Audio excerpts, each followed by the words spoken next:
também da questão do corpo, tá? Vocês estão vendo, não importa. É uma crítica, claro, é uma crítica que o Baudrillard está apresentando aqui para nós, no seu livro A Sociedade de Consumo. Importa que o indivíduo se tome a si mesmo, como objetos, como mais belos objetos e como material de troca mais precioso, para que ao nível do corpo desconstruído, da sexualidade desconstruída, venha a instituir-se um processo econômico de rentabilidade. É para a gente refletir um pouquinho. Pode adiante, por gentileza. Bom, vamos lá. Qual é o sentido do corpo? O diálogo da teologia do corpo e a logoterapia. Pode adiante. Eu, então, tento dar uma pincelada também sobre esse tema da teologia do corpo, que talvez soa já familiar aos ouvidos de muitos de nós aqui, talvez não tanto para outros que estejam aqui no nosso meio, que não tem o costume de ouvir essa terminologia. Bom, teologia, para a gente dizer em poucas palavras, ela nos reenvia a esse estudo de Deus ou da relação do homem com Deus, não é? Na história, no tempo, enfim. A teologia é reconhecida como uma ciência humana hoje, e há pouco tempo o Ministério da Educação passou a teologia para também uma área, não mais uma sub-área da filosofia, como até então era. Então agora já é uma área autônoma. Se a gente fala de teologia, a gente está falando dessa relação com Deus, ou em todo caso, com o mistério absoluto, não é? Como se diz também em outras linhas de pensamento. Bom, então teologia do corpo, nós pensamos o corpo nessa relação com Deus, com o próximo, com a criação, obviamente, nesse contexto da teologia. A teologia do corpo, ela vem das conhecidas, não é? Chamadas assim, catequeses de João Paulo II, referentes àquilo que ele próprio denominou como sendo o amor humano no plano divino. São catequeses, ou se a gente traduzisse aí literalmente do italiano, os ensinamentos, as palestras das quartas-feiras, não é? Que acontecem até hoje. O Papa Francisco continua essa sequência toda quarta-feira. Para quem vai a Roma, por exemplo, pode ir lá ouvir uma palestra, um discurso do Santo Padre sobre um assunto. E durante alguns anos, o assunto que João Paulo II tratou durante os anos de 1979 a 1984, na Sala Paulo VI, foi esse tema que ele intitulou O Amor Humano no Plano Divino. É o tema primeiro. O tema primeiro não é teologia do corpo. É o tema primeiro, o amor humano no plano divino. A teologia do amor, nós podemos dizer assim, se a gente puxa também a teologia de João Paulo II para alguns comentários que são feitos pelo Ratzinger. Esse tema do amor humano no plano divino, João Paulo II ele mesmo explica na última catequese de novembro de 1984. Ele diz assim: poderíamos também dizer que esse tema do amor humano no plano divino pode ser dito também ser a redenção do corpo e a sacramentalidade do matrimônio.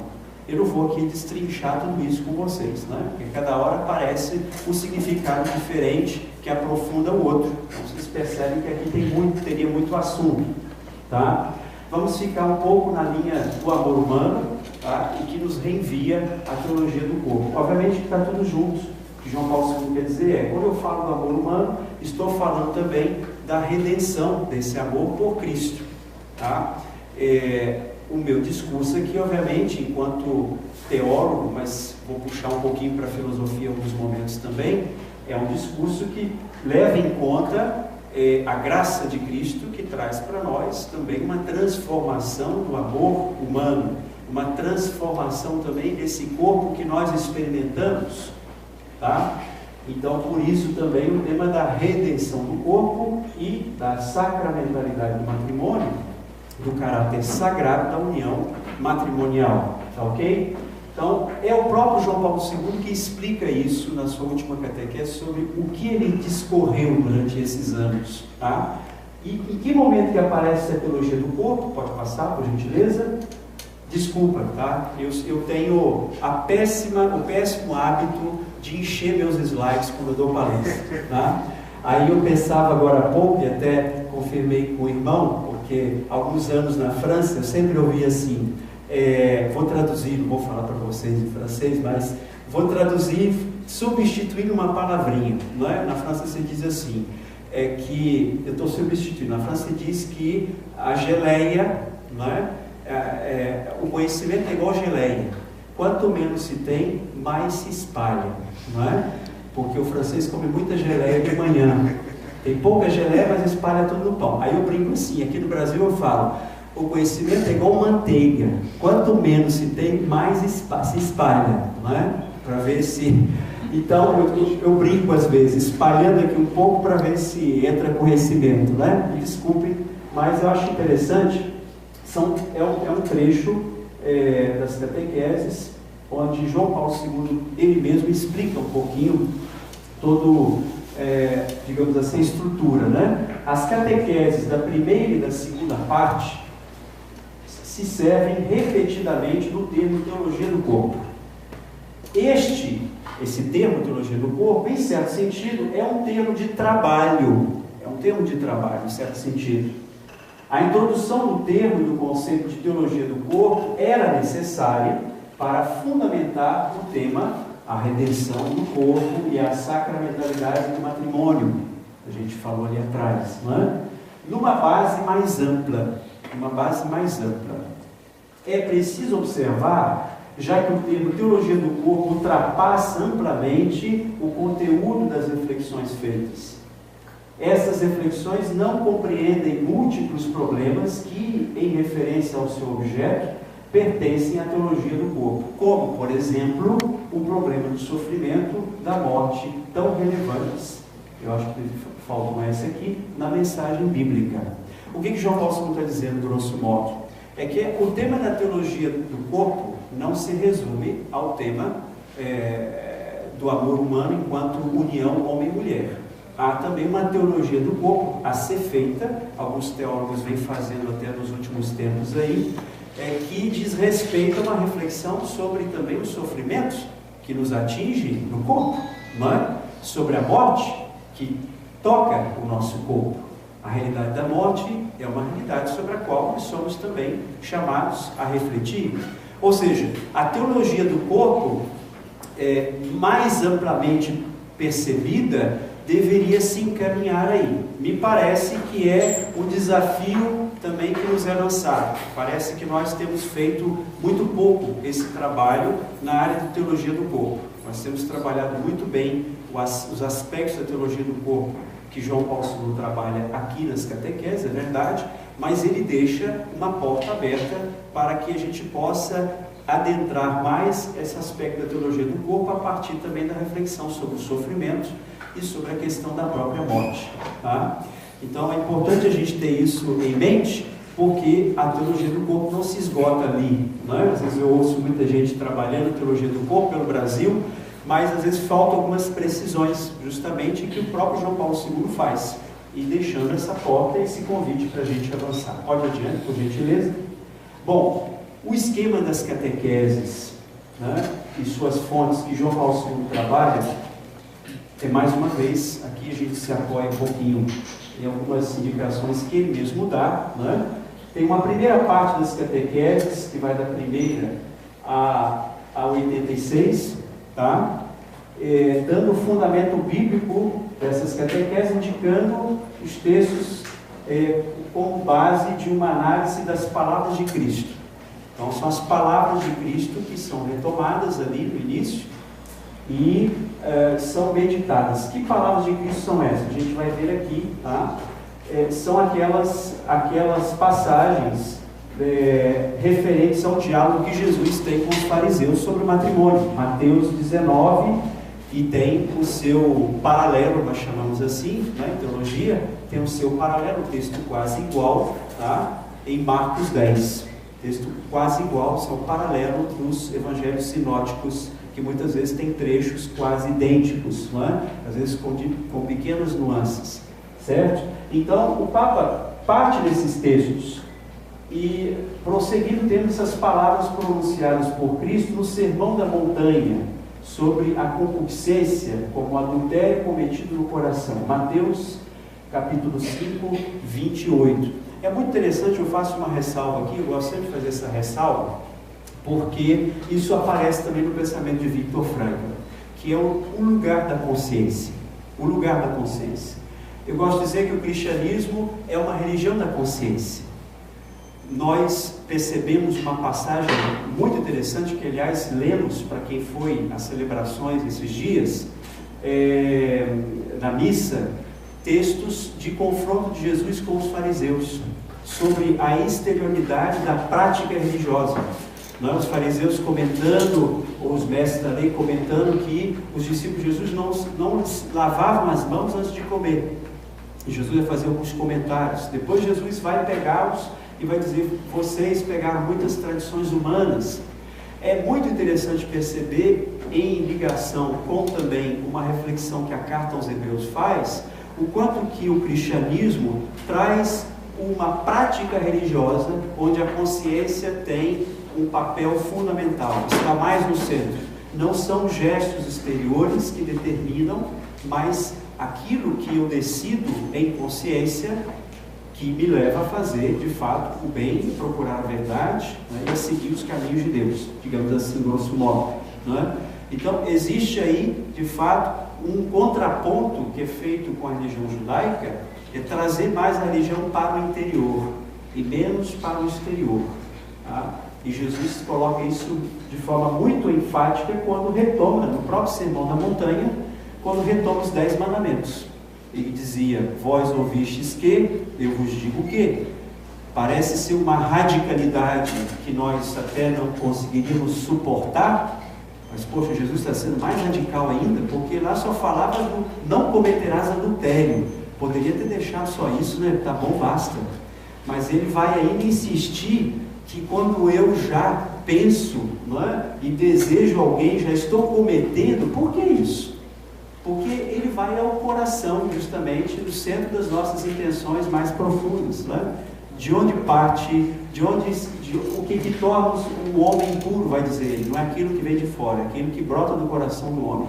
Aliás, coração na Bíblia, faço outro parênteses, infelizmente coração na nossa tradição passou a ser sinônimo de sentimentos e emoções, mas o termo bíblico nos envia mais à vontade, a decisão.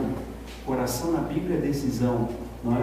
É consciência, justamente, de estar ali tomando posse da sua vida para se determinar em função daquilo que Deus propõe. O coração não é um lugar de sentimentos. O lugar de sentimentos na Bíblia são as entranhas, não é? Ou, como eu gosto de falar às vezes, segundo alguns professores, colegas de hebraico, que vão dizer, as entranhas, pode falar, são as tripas, está nas tripas, não é?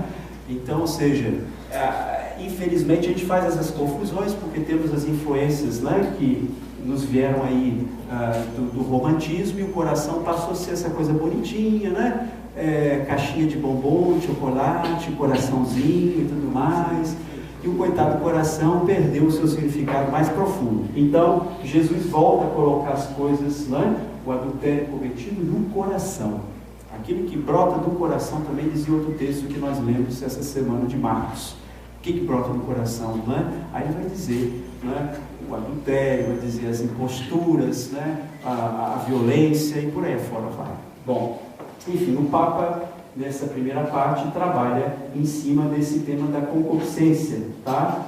E depois, por fim, temos as palavras transmitidas por todos os sinóticos, em que Cristo faz referência à ressurreição dos corpos no outro mundo, que é fundamental, ou seja, um corpo glorioso. Para o que nós fomos feitos, não é? Então, é um mistério também, né, o fato de que vamos ressuscitar esse corpo. Por isso também o realismo cristão, de dizer que nós somos o nosso corpo. A gente vai ouvir o Papa já dizer isso, já estou adiantando, não é? E por isso o respeito pela criação, e que aguarda também a sua transfiguração. Pode adiante, por gentileza. Eu peço que me avisem por faltar 10 minutos, alguma coisa assim, tá? A segunda grande parte das catequeses, de 87 a 133. Deixa eu fazer um parênteses aqui para vocês, tá? houve um debate sobre a numeração das catequeses, tá? Porque no primeiro momento, quando foram publicadas 129 catequeses. Porém, se descobriu o manuscrito de João Paulo II com alguns trechos ou, digamos, catequeses que não estavam nessas 129, certo? A primeira tradução que nós tivemos foi italiana, feita pelo Instituto da Família, do qual eu faço parte, né? Está aqui, tem uma sessão aqui na UXAL, com bastante parceria com os trabalhos do nosso programa. Aproveito para cumprimentar a presença da professora Lúcia Vaz, que está aqui, que é coordenadora do programa de Família na Sociedade Contemporânea. A primeira tradução que foi feita, a primeira edição que foi feita das catequeses, foi feita em italiano, organizada pelos professores do Instituto da Família. E já naquele momento havia uma distribuição que é essa que foi feita aqui no Brasil também, através de um trabalho também muito significativo, temos que reconhecer, que às vezes é pouco reconhecido, não é a única tradução, porque tem agora uma segunda, mas até bem pouco tempo era a única tradução das catequeses compiladas, em todo caso, impressas aqui no Brasil, e ele foi organizado por Dom João Carlos Petrini e Dom Josafá. Na época, todos dois eram padres, professores aqui, fizeram um trabalho, que eu posso dizer, monstruoso, né? Com pequenas imprecisões, eu confesso, já achei uma hoje, mas é um trabalho que continua ainda. Aproveito para fazer propaganda, temos volume lá atrás, lá no Instituto, para quem quiser também, mas tem alguns ali à venda. Então, ou seja, nessa versão italiana do Instituto e nessa versão em português, nós temos 133 textos, tá? Na verdade são 129 pelo site do Vaticano, teve aí um desencontro, mas temos 133, mas que não trai, obviamente, aquela intenção das catequeses de João Paulo II, pelo contrário, aprofunda, porque tem trechos às vezes que a gente não vai encontrar em outras edições, tá ok? Então a segunda grande parte das catequeses é dedicada à análise dos sacramentos, o sacramento do matrimônio, mas não só do sacramento do matrimônio, podemos dizer da linguagem sacramental. Aqui o texto base é Efésios 5, não sei se vocês se lembram, onde São Paulo fala do grande mistério da união de Cristo com a igreja, mas fala também da união do homem e da mulher, e faz uma analogia com a união de Cristo e a igreja, tá ok? Só para recordar. E ele procede a um estudo do princípio bíblico do matrimônio, tendo por referência escriturística o texto também de Gênesis 2, 24. Curiosamente, estamos lendo nesses dias Gênesis 1 e Gênesis 2. São os dois relatos da criação, os dois relatos nós temos de modos diversos a narração da criação do homem e da mulher, tá? Que deve ser bem interpretada também, e por vezes é muito mal interpretada, às vezes, né, com leituras truncadas, porque não leva em conta o gênero literário, as camadas redacionais e por aí afora vai, né, para a gente entender bem o que o redator, o que o autor do texto do Gênesis quer nos transmitir, né, que não é uma linguagem científica, preciso dizer, é uma linguagem cheia de imagens, mas que transmite uma verdade. Não é porque não é científica, quero dizer, em relação à física, não é? Ou à astrofísica, sobre a criação do mundo das coisas. Então, João Paulo II enfatiza quantas reflexões do sacramento, nessa segunda parte, sacramento do matrimônio, em suas duas dimensões, ou seja, a dimensão de aliança e da graça e a dimensão do sinal, levaram-no a aprofundar a encíclica Humanae Vitae, a vida humana, que é o texto de Paulo VI, sobre a questão da abertura à vida. Pode adiante. Bom, aí eu disse para vocês que eu ia tocar em algumas familiaridades que eu chamei aqui, né, filosóficas entre Wojtyła e Frankl. Tá? A grande familiaridade que a gente pode perceber logo de cara, não é, e ler nos textos, porque o próprio Viktor Frankl cita, o próprio João Paulo II, Wojtyła também, é essa referência a Max Scheler, ao filósofo Max Scheler, tá? No finalzinho do século XIX, início do século XX, tanto na perspectiva ética de Scheller, quanto na perspectiva fenomenológica de Scheller. Tá?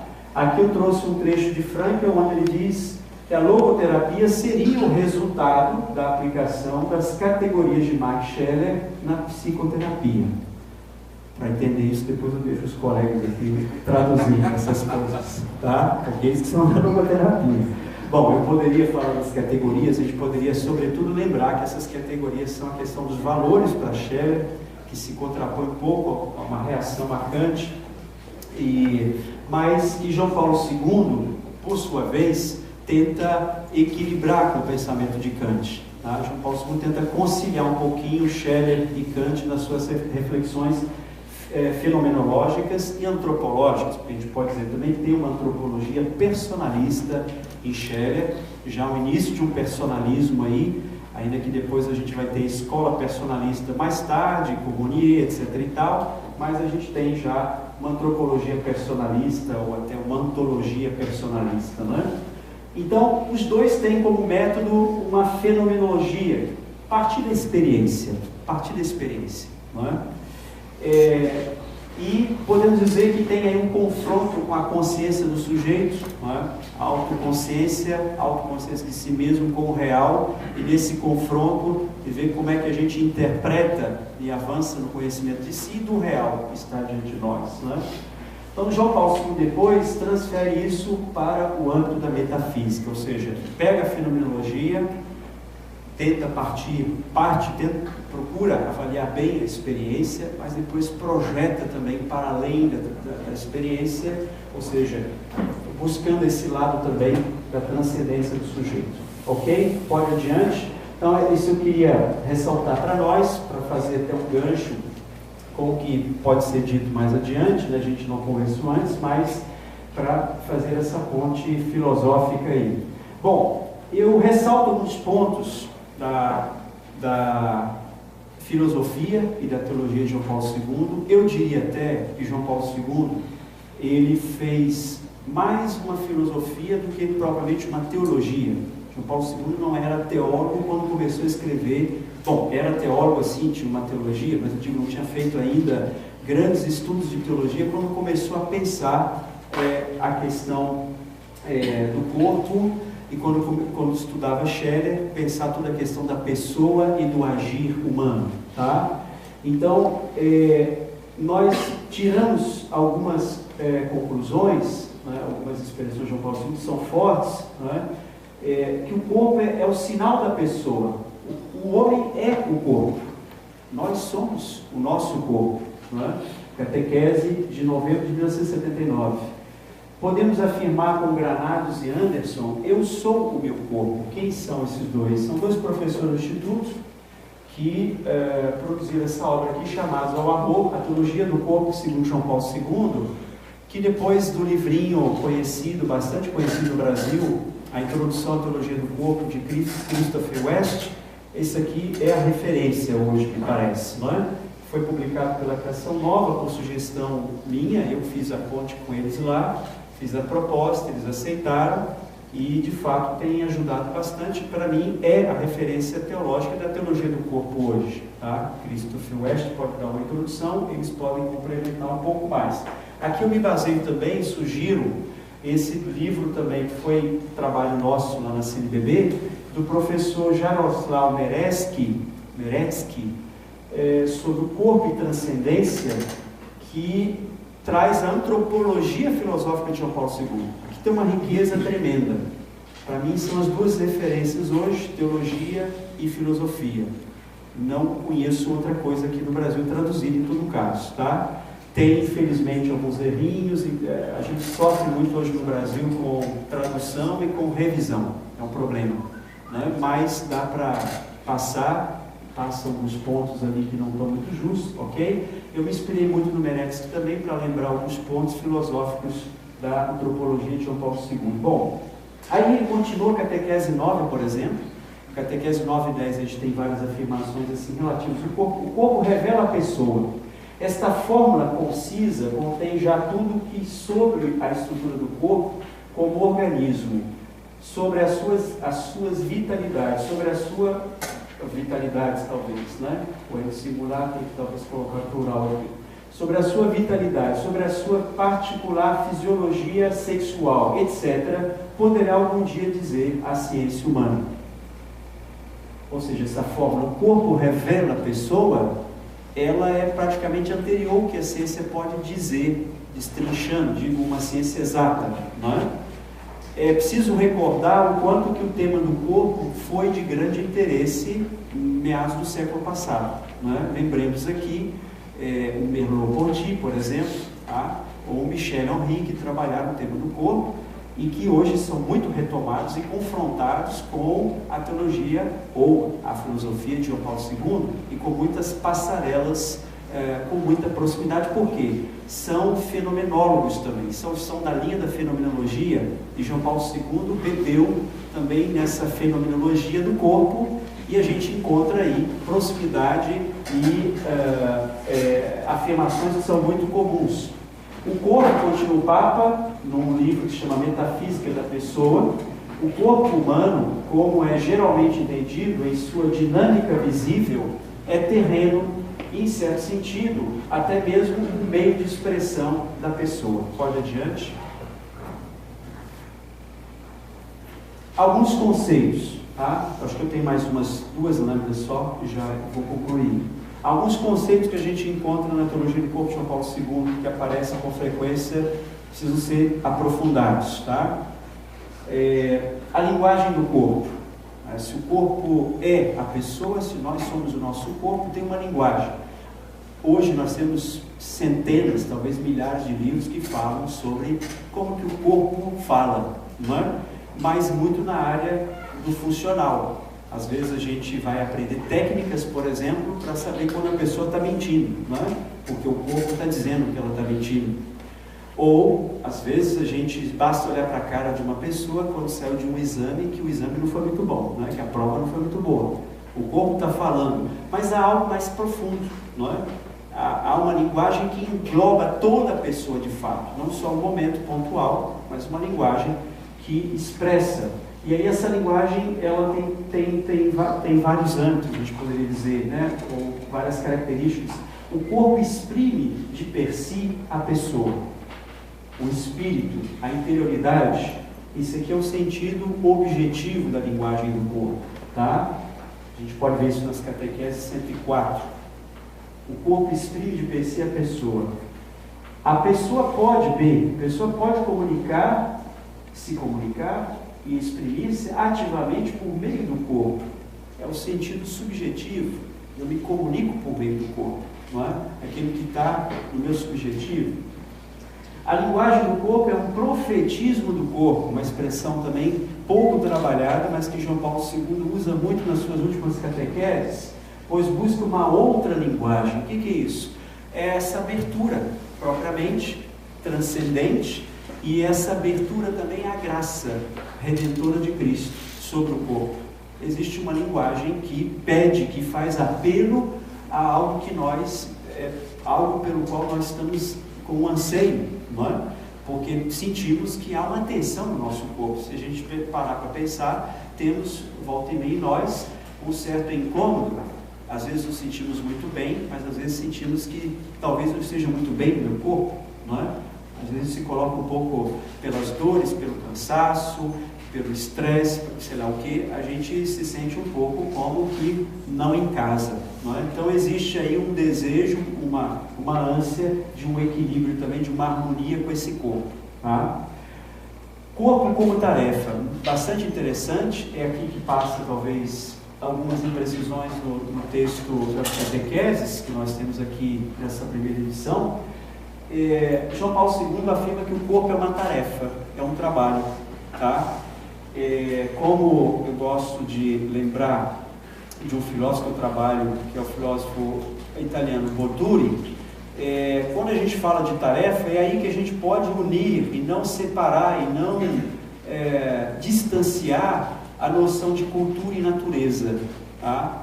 Porque os dois em relação imprimem um aspecto dinâmico. Então, o corpo é uma tarefa. O Criador assinalou como tarefa para o homem o corpo, a sua masculinidade e feminilidade, tá? eu diria que pouco importa, se a gente entra no discurso, não temos tempo para fazer isso aqui, mas pouco importaria a orientação sexual, tá? E que na masculinidade e na feminilidade ele assinalou como tarefa a humanidade. Existe uma tarefa no corpo que diz respeito à própria humanidade, que, como eu disse, vai muito mais além, toca a nossa sexualidade, obviamente, como um todo, mas que não se resume a uma prática sexual, por exemplo. Toca toda a humanidade, tá? A dignidade da pessoa e também o sinal transparente de comunhão interpessoal, em que o homem se realiza através do autêntico dom de si. Aqui eu quero dizer uma coisa que me parece fundamental. Acho que nos últimos tempos a gente avalia essa questão do corpo olhando para si mesmo. Nós temos que colocar o estudo, a fenomenologia do corpo no seu contexto, que é um contexto bastante relacional. O corpo não se entende de modo isolado. Nós não nos entendemos de modo isolado.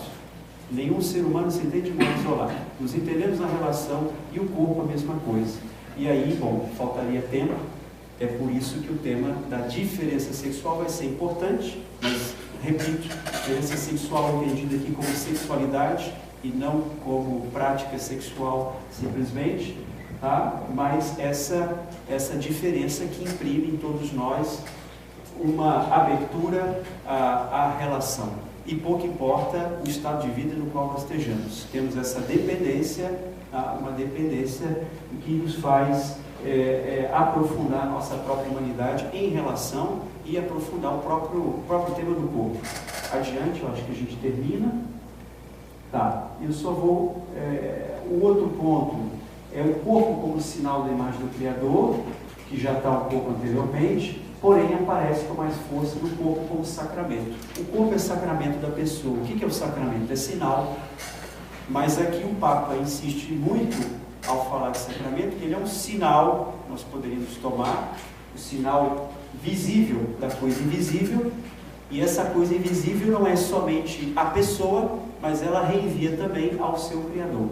Ok? Adiante, acho que eu concluo. Certo, aqui eu cito esse filósofo, só a título de curiosidade, né? A gente tem algumas páginas aí que eu espero até publicar em breve sobre a questão do corpo. O Botturi traz para sua reflexão Merleau-Ponty, o Levinas, né? o Michel Henry, sobre essa questão do corpo. E ele afirma o seguinte: o viver o próprio corpo deve, assim, acertar estavelmente as contas com o seu oposto objetivo, que, é claro, não coincide com a sua objetivação científica ou de senso comum, que prescinde do vivido, mas tem, ao invés, sua consistência ontológica e seu papel interno na própria experiência do corpo vivido. Uma objetividade que não contradiz o subjetivo, mas constitui um elemento da síntese subjetiva, um componente insubstituível do que se manifesta no vivido e exige ser vivido, mesmo quando, às vezes ou frequentemente, se ergue contra o vivido subjetivo e o desafia, em relação ao qual, em todo caso, está em jogo a síntese identitária do sujeito encarnado. Depois eu deixo à disposição para quem quiser, para poder reler e retomar um pouquinho, mas para dizer também quanto que as reflexões de João Paulo II encontram respaldo também numa filosofia contemporânea que tem aprofundado o tema do corpo. Adiante, eu termino mesmo agora só fazendo uma propaganda, um convite para vocês. Em abril nós vamos ter a visita de uma professora do Instituto da Família, Gabriela Gambino, que é filósofa do direito e vem estar conosco para vários eventos, de 24 a 30 de abril, a gente vai passar isso depois como informação, e também em parceria com os irmãos São João que estão aqui, um colóquio internacional sobre a família em agosto, de 4 a 6. Também as informações vão chegar para vocês. Para quem quiser, todas as catequeses, para quem quiser e souber ler em inglês, todas as catequeses se encontram disponíveis, organizadas no site da EWTN, dos Estados Unidos, e ali para pesquisar é muito mais fácil, tá? Então é só uma sugestão. Eu não encontrei isso em outras línguas assim com tanta acessibilidade, porque mesmo no site do Vaticano tem que pegar data por data, ok? Então, eu agradeço a atenção, peço desculpas se eu extrapolei um pouquinho o tempo, e a gente vai continuar a mesa aqui, acredito. Obrigado.